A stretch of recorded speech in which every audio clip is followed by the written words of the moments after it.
নমস্কার, আমি তনুশ্রী। রাশি চক্রের শর্ট সিরিজে সবাইকে স্বাগত জানাই। আজকের আলোচ্য বিষয় হলো কুম্ভ রাশির নভেম্বর মাস কেমন কাটবে। কুম্ভ কালপুরুষের একাদশতম রাশি এবং কুম্ভ রাশির অধিপতি গ্রহ হলো শনিদেব।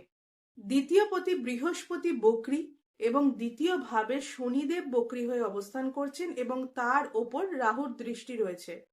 ফলে কুম্ভকে কিন্তু ব্যয়ের ওপর নিয়ন্ত্রণ রাখতে হবে, অর্থাৎ কুম্ভকে কিন্তু সঞ্চয়ের মাত্রা বাড়াতে হবে।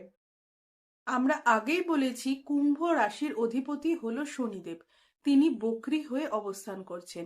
এছাড়া কুম্ভ রাশির কিন্তু এখন 7.5 চলছে, ফলে মানসিক চাপ, অস্থিরতা, উদ্বেগ ইত্যাদি বাড়াটাই স্বাভাবিক।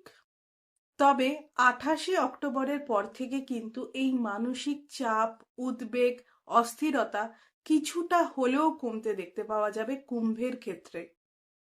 তবে কুম্ভকে কিন্তু এই মাসে নিজের কথার উপর নিয়ন্ত্রণ রাখতে হবে, নয়তো কখনো কখনো এমন কিছু উগ্র বাক্য বলে ফেলতে পারেন যার ফলে কিন্তু শত্রুতা বৃদ্ধির সম্ভাবনা রয়েছে।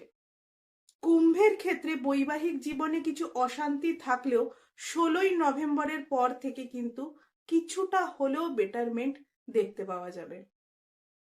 এই মুহূর্তে কুম্ভ রাশিতে রাহু অবস্থান করে রয়েছে, ফলে কুম্ভ রাশি বা লগ্নের জাতক জাতিকাদের মধ্যে একদিকে যেমন অস্থিরতা, অতৃপ্তি কিছু কিছু সময় কাজ করতে দেখতে পাওয়া যাবে, তেমনি অনেক সময় ভুল সিদ্ধান্ত গ্রহণেরও কিন্তু প্রবণতা থাকছে।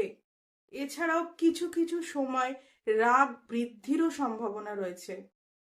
দশম ভাবে রবি, বুধ এবং মঙ্গলের একত্র সহবস্থানের ফলে কুম্ভের ক্ষেত্রে কিন্তু চাকরি প্রাপ্তির সম্ভাবনা বৃদ্ধি পাচ্ছে। এছাড়া ইন্টারভিউর ক্ষেত্রে সাফল্যের হারও কিন্তু বাড়বে। আজ এ পর্যন্তই। যদি ভিডিওটি ভালো লাগে অবশ্যই ভিডিওটিকে লাইক করবেন, চ্যানেলটিকে সাবস্ক্রাইব করবেন এবং আপনাদের যত প্রশ্ন আছে কমেন্টে করুন।